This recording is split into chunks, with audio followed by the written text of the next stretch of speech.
ഏട്ടാ, ഏട്ടനൊരു കോള് എന്ന ഗൗരിയുടെ വിളി കേട്ടാണ് ഞാൻ പത്രം വായന നിർത്തി എഴുന്നേറ്റത്. ഇന്ന് ഞായറാഴ്ച ആയത് കാരണം കുറെ പരിപാടികളുണ്ട്.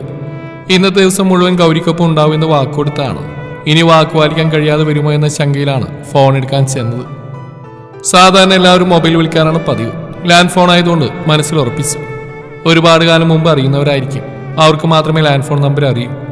ഫോൺ എടുത്ത് ചെവിയിൽ വെച്ചതും 17 വർഷങ്ങൾക്ക് ശേഷം വീണ്ടും ആ ശബ്ദം എന്റെ ചെവിയിൽ വീണു. എടാ കവി, നീ ജീവനോടുണ്ടല്ലേ എന്ന പഴയ +2കാരൻ ചങ്ങാതി സുഭാഷിന്റെ ശബ്ദം.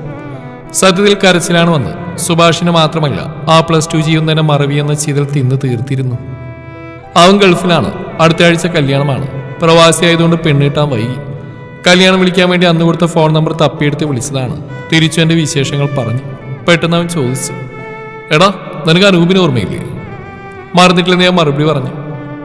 ആരെ മറന്നാലും നീ അവനെ മറക്കില്ലല്ലോ എന്നവൻ പറഞ്ഞപ്പോൾ ഒരു നിമിഷം മനസ്സൊന്ന് പിടഞ്ഞു. കാരണം അവന്റെ വീടിനടുത്തായിരുന്നു ദാക്ഷുവിന്റെ വീട്. ദാക്ഷു അവൾ +1 ആദ്യം വന്ന ദിവസം എന്റെ ഓർമ്മയിൽ തെളിഞ്ഞു. പൂച്ചക്കണ്ണുള്ള ഒരു സുന്ദരി. തലമുടി പെൺകുട്ടികൾക്ക് എത്ര അഴകാണെന്ന് അവളെ കണ്ടാൽ മനസ്സിലാവുമായിരുന്നു. അവളുടെ നോട്ടവും ഭാവവും നടത്തവും അങ്ങനെയെല്ലാം കണ്ടാൽ ആരും ഒരു നിമിഷം അറിയാതെ അവളെ നോക്കിപ്പോവും. തുടർന്നുള്ള പരിചയപ്പെടലാണ് മനസ്സിലായത് അവളുടെ മുത്തശ്ശിയുടെ പേര് ദാക്ഷായണി എന്നാണ്. അവളുടെ അച്ഛന് അയാളുടെ അമ്മയോടുള്ള ഇഷ്ടം കാരണം ആ പേര് അവൾക്കും വെക്കുകയായിരുന്നു. അറിയാത്തന്നെ എന്റെ മനസ്സ് അവളിലേക്ക് ചായുകയായിരുന്നു. ആ പ്രായത്തിൽ തോന്നുന്ന പ്രണയമാണ് എന്നൊന്നറിയില്ല. പക്ഷെ അവളെ കാണുന്നതിനും സംസാരിക്കുന്നതിനും വേണ്ടി മനസ്സെപ്പോഴും കൊതിച്ചിരുന്നു. യൂണിഫോം നിർബന്ധമില്ലാത്ത ദിവസം അവൾ വന്ന ഒരു പട്ടുപാവാട ഉടുത്തായിരുന്നു. ഒരു പെൺകുട്ടിയുടെ സൗന്ദര്യം എന്താണെന്ന് അന്ന് ഞാൻ അറിയുകയായിരുന്നു.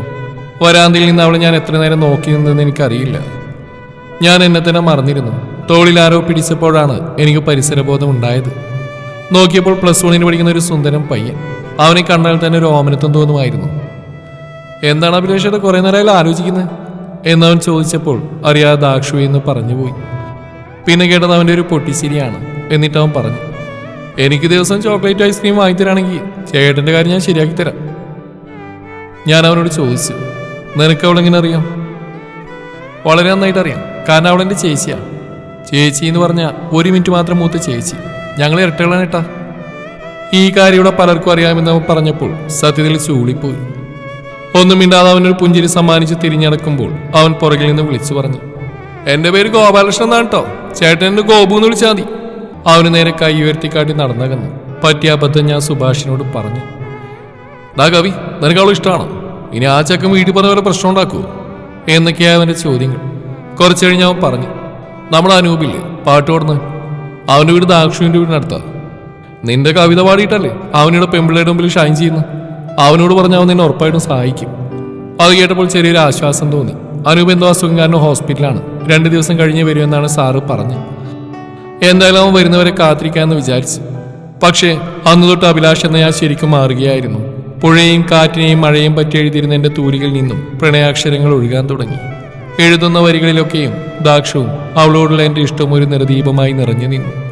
എൻ്റെ കവിത വായിച്ച ഒരാൾക്കും ദാക്ഷുവിനെ നേരിൽ കാണേണ്ട ആവശ്യമില്ലെന്ന് പറഞ്ഞ് സുഭാഷ് ഇടയ്ക്ക് കളിയാക്കുമായിരുന്നു. എന്തായാലും സുഭാഷ് പറഞ്ഞിട്ടാവണം അനൂപ് എൻ്റെ അടുത്ത് വന്നു. എന്നോട് ബഹുമാനമുള്ളതുകൊണ്ടാവണം ഞാൻ എന്തെങ്കിലും പറയുന്നതിന് മുമ്പേ അവൻ പറയാൻ തുടങ്ങി. ദാക്ഷുവും കുടുംബം അവൻ്റെ വീടിനടുത്ത് താമസിക്കാൻ വന്നിട്ട് 3 മാസമേ ആയിട്ടുള്ളൂ. തമിഴ്നാട്ടിലെവിടെയായിരുന്നു അച്ഛൻ. ടൗണിൽ ഇപ്പോൾ എന്തോ ഒരു കട തുടങ്ങിയിട്ടുണ്ട്. സാമ്പത്തികമായി വലിയ കുഴപ്പമൊന്നുമില്ല. പക്ഷെ എന്നേറെ വിഷമിപ്പിച്ച കാര്യം ദാക്ഷുവിനും ഗോപുവിനും അമ്മയില്ലെന്നതായിരുന്നു. 1 വർഷം മുമ്പ് മരിച്ചുപോയി. ക്യാൻസർ ആയിരുന്നത്രേ. അനൂപിന്റെ അമ്മ പറയത്രേ, പെൺമക്കൾ ഉണ്ടാവുകയാണെങ്കിൽ അത് ദാക്ഷുവിനെ പോലെ ആവണമെന്ന്. അവളുടെ അമ്മയില്ലാത്ത കുറവ് ആ വീട്ടിൽ പോയി അറിയാൻ കഴിയില്ല. എന്തൊരു കാര്യവില്ല ആ കുട്ടിക്ക്. സ്നേഹത്തോടെ അല്ലാതെ അതിന് സംസാരിക്കാൻ അറിയില്ല.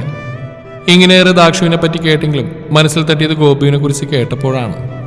വന്ന 1 മാസം കൊണ്ട് തന്നെ ആ നാട്ടിലെ മുഴുവൻ ആൾക്കാരെയും കയ്യിലെടുത്തവൻ, മുഖത്തെപ്പോഴും പുഞ്ചിരിയുമായി നടക്കുന്നവൻ. അവനോട് സംസാരിക്കാനും കൂട്ടുകൂടാനും ആ നാട്ടിലെ വയസ്സായ ആൾക്കാർ പോലും മത്സരമാണ്. വൈകുന്നേരം വന്നാൽ ആ നാട്ടിലെ സകല വീട്ടിൽ കയറിയാൽ അവന് ഉറക്കം വരുള്ളൂ. വയസ്സ് 17 ആയെങ്കിലും പോക്കറ്റിൽ നിന്നും ചോക്ലേറ്റ് കാണും. ഐസ്ക്രീമും ചോക്ലേറ്റും കൊടുത്താൽ അവരുടെ പുറകെ അവൻ പോവും.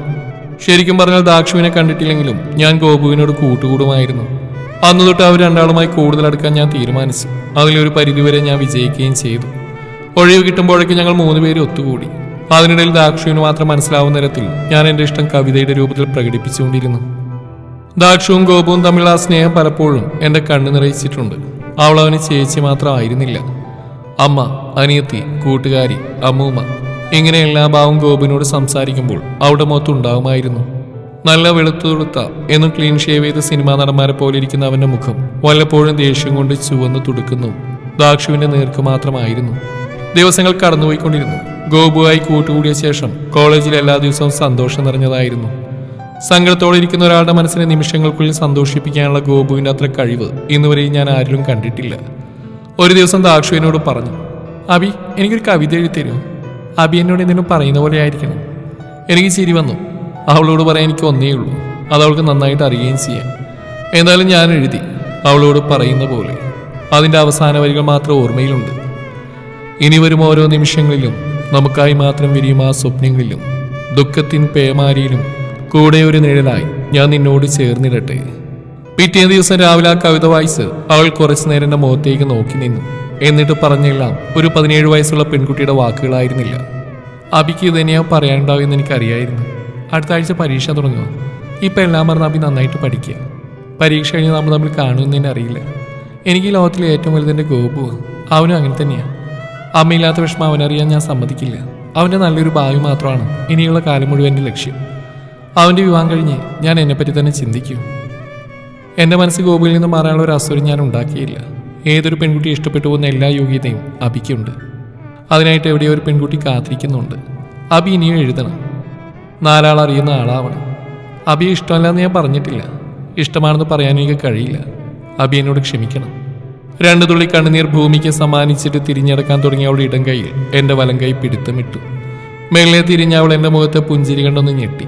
മെല്ലെ നെഞ്ചോട് ചേർത്ത് കെട്ടിപ്പിടിച്ച് അവളോടുള്ള എൻ്റെ ഇഷ്ടം മുഴുവൻ ഒരു ചുംബനമാക്കി അവളുടെ മൂർത്താവിൽ മുകർന്നു.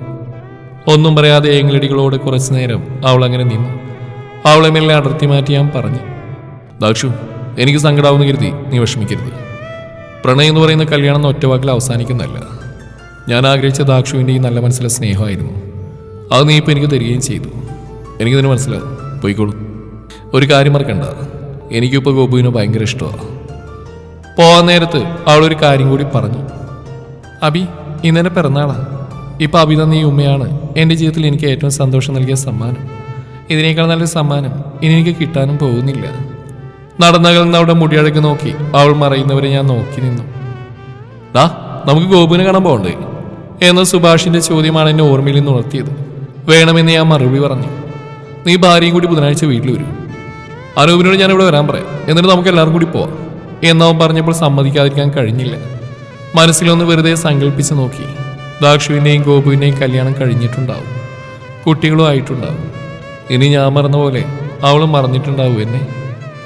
ഗൗരിയെയും കൊണ്ടുപോകുമ്പോൾ ഈ കഥയെല്ലാം അവൾ അറിയണമെന്ന് എനിക്ക് തോന്നി. സൗഹൃദമായിരുന്നു തുടക്കമെങ്കിലും വിവാഹത്തിൽ അവസാനിച്ചാണ് ഗൗരിയുമായിട്ടുള്ള ബന്ധം. എന്നോടുള്ള ഇഷ്ടം കാരണം ഒരുപാട് സുഖ സൗകര്യങ്ങൾ വേണ്ടാന്ന് വെച്ച് കൂടെ വന്നവൾ. ഇതുവരെ ഇതൊന്നും ഗൗരിയോട് പറയാതിരുന്ന് മനഃപൂർവ്വമായിരുന്നില്ല. പഴയ പ്രണയമോർത്ത് നെടുവീർപ്പെടാൻ തക്ക കാരണമൊന്നും ഗൗരി വരുത്തിയിട്ടില്ലെന്നാണ് സത്യം. എന്തായാലും ഗൗരി വിളിച്ചെല്ലാം പറഞ്ഞു. എല്ലാം കേട്ടുകഴിഞ്ഞപ്പോൾ അവൾ എൻ്റെ കണ്ണിൽ നോക്കി പറഞ്ഞു, ഏട്ടനെനിക്ക് നന്നായിട്ട് അറിയാം. എങ്കിലൊന്ന് ചോദിച്ചോട്ടെ, അന്ന് ദാക്ഷുവിനെ സ്നേഹിച്ചതിൻ്റെ 100-ൽ 1 ഭാഗമെങ്കിലും എന്നെ സ്നേഹിച്ചിട്ടില്ലേ? ഒന്നും പറയാതെ അവിടെ മുമ്പിൽ മുട്ടുകുത്തിയിരുന്നു. ചെറുതായി വലുപ്പം വെച്ച് വരുന്ന അവിടെ വയറ്റിലൊരു ഉമ്മ കൊടുത്തു. അവളുടെ എല്ലാ സംശയങ്ങൾക്കുമുള്ള മറുപടി അതിലുണ്ടായിരുന്നു. ബുധനാഴ്ച രാവിലെ തന്നെ ഞാനും ഗൗരി ഇറങ്ങി. പകുതി വഴിയിൽ വെച്ച് കുറെ ചോക്ലേറ്റ് വാങ്ങി ഗൗരിയുടെ ബാഗിലിട്ടു. ഇതുവരെ കാണാത്തുള്ള ഗോപുവിന്റെ പിണക്കം ഈ ചോക്ലേറ്റ് തീർക്കുമെന്ന് എനിക്ക് ഉറപ്പുണ്ടായിരുന്നു. സുഭാഷിന്റെ വീട്ടിലെത്തിയപ്പോൾ അനൂപും ഉണ്ടായിരുന്നു. വൈകാതെ തന്നെ ഞങ്ങൾ പുറപ്പെട്ടു. എന്റെ മനസ്സിൽ പെരുമ്പറ മുഴങ്ങുന്നുണ്ടായിരുന്നു. അതറിഞ്ഞുകൊണ്ടാവണം ഗൗരി എന്നോട് ചേർന്നിരുന്ന് തോളിലേക്ക് ചാഞ്ഞു. എപ്പോഴും സംസാരിച്ചുകൊണ്ടിരിക്കുന്ന സുഭാഷ് പോലും മൗനമായിരിക്കുന്നുണ്ട്. ഞാൻ അമ്പരന്നു. എങ്കിലും ഞാനൊന്നും ചോദിച്ചില്ല. കാറ് പെട്ടെന്നൊരു വീട്ടിനകത്തേക്ക് കയറി. ആൾ താമസമില്ലാന്ന് തോന്നിക്കുന്ന ഒരു വീട്. ഇറങ്ങിയപ്പോൾ തന്നെ കണ്ടു വെളുത്ത താടിയുമായി നെഞ്ചു തടവിരിക്കുന്ന ഒരു വൃദ്ധരൂപം.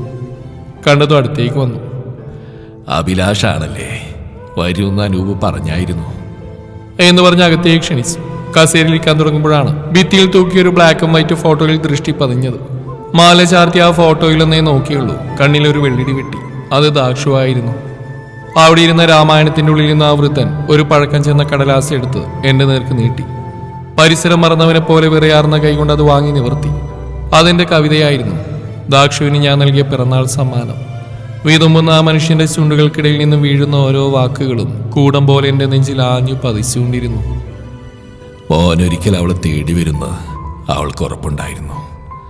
അന്ന് ഈ കടലാസ് നൽകണമെന്ന അവൾ എന്നോട് അവസാനമായിട്ട് പറഞ്ഞത്. അവളുടെ അമ്മയ്ക്ക് അവൾ ഒരുപാട് ഇഷ്ടമായിരുന്നേ. അതുകൊണ്ടായിരിക്കണം അതേ അസുഖം തന്നെ നൽകി അവളെയും കൂട്ടിക്കൊണ്ടുപോയത്. 22 വയസ്സ് വരെ എൻ്റെ കുട്ടി എനിക്ക് കാണാൻ പറ്റിയുള്ളൂ. പിന്നീട് പറഞ്ഞൊന്നും എൻ്റെ കാതിൽ വീണില്ല. മനസ്സ് മുഴുവൻ അന്നത്തെ യാത്ര പറച്ചിലായിരുന്നു. വാ, നമുക്ക് ഗോപിനെ കാണാം എന്ന് പറഞ്ഞ് അനൂപ് കൈപിടിച്ചപ്പോൾ യാന്ത്രികമായി അവരുടെ പുറകെ നടന്നു. വീടിന് തൊട്ടായി ഒരു ചെറിയ കെട്ടിടം. അകത്ത് കയറിയൊന്നും കണ്ടു. ഇരുമ്പഴികൾ പിടിപ്പിച്ചൊരു വാതിൽ. വാതിലിനിടയിലൂടെ കണ്ടു അടിവസ്ത്രം മാത്രം ധരിച്ച യുവാവ്. വർഷങ്ങളായി വടിക്കാത്ത മുടിയും താടിയും. തുറന്നു കിടക്കുന്ന ജനലിലൂടെ പുറത്തേക്ക് നോക്കി എന്തൊക്കെയോ വിളിച്ചു പോകുന്നുണ്ട്. ആളനക്കം കേട്ട് തിരിഞ്ഞ ആ രൂപം ഗോപുവായിരുന്നു. പഴയ ആ ഗോപുവിന്റെ സുന്ദരൂപം മനസ്സിൽ വന്നതും അതുവരെ കടിച്ചു പിടിച്ച സങ്കടങ്ങളൊക്കെ മണപൊട്ടി ഒഴുകി. അലറിക്കരയുന്നതിനിടക്ക് ഗൗരിയുടെ ഏട്ട എന്നുള്ളൊരു വിളി കേട്ടിരുന്നു. പിന്നീട് ബോധം തെളിഞ്ഞപ്പോൾ എല്ലാവരും ചുറ്റിനും നിൽപ്പുണ്ടായിരുന്നു. ആരൊന്നും സംസാരിക്കാതെയപ്പോൾ ഗൗരി മെല്ലെ എഴുന്നേറ്റ് ഗോപുവിന്റെ അടുത്തേക്ക് നടന്നു. അരുതേ എന്ന് പറഞ്ഞ അനൂപിന്റെ വാക്ക് കേൾക്കാതെ അവൾ അവനടുത്തെത്തി. അവന്റെ മുടിയിഴകളിൽ വിരലോടിച്ച് ബാഗിലുണ്ടായിരുന്ന ചോക്ലേറ്റ് എടുത്ത് നീട്ടി. അവൻ ആ ചോക്ലേറ്റ് വാങ്ങി ഗൗരിയോട് ചേർന്ന് നിന്നു. അവനെയും ചേർത്ത് പിടിച്ച് പുറത്തേക്ക് വരുന്ന ഗൗരിയുടെ രൂപം ശരിക്കും ദാക്ഷുവിന്റെ തന്നെയായി എനിക്ക് തോന്നി. ആ പാവം അച്ഛന്റെ മുമ്പിൽ വെച്ച് ഗോപുവിനെ ചേർത്ത് പിടിച്ച് അവൾ പറഞ്ഞ വാക്കുകളിൽ ഞാൻ എൻ്റെ ഗൗരിയെ പൂർണ്ണമായും മനസ്സിലാക്കിയായിരുന്നു. ദാക്ഷു പോയിട്ടില്ല എവിടെയും. ഗോപു പഴയതുപോലെ ആവുന്നവരെ ഞാൻ ഇനി ഈ ചോക്ലേറ്റുകളുമായി വരും. അച്ഛൻ്റെ മകളായി ഗോപുവിൻ്റെ ചേച്ചിയായി എന്ന് ഈ ഗൗരി നിങ്ങളോടൊപ്പം ഉണ്ടാകും.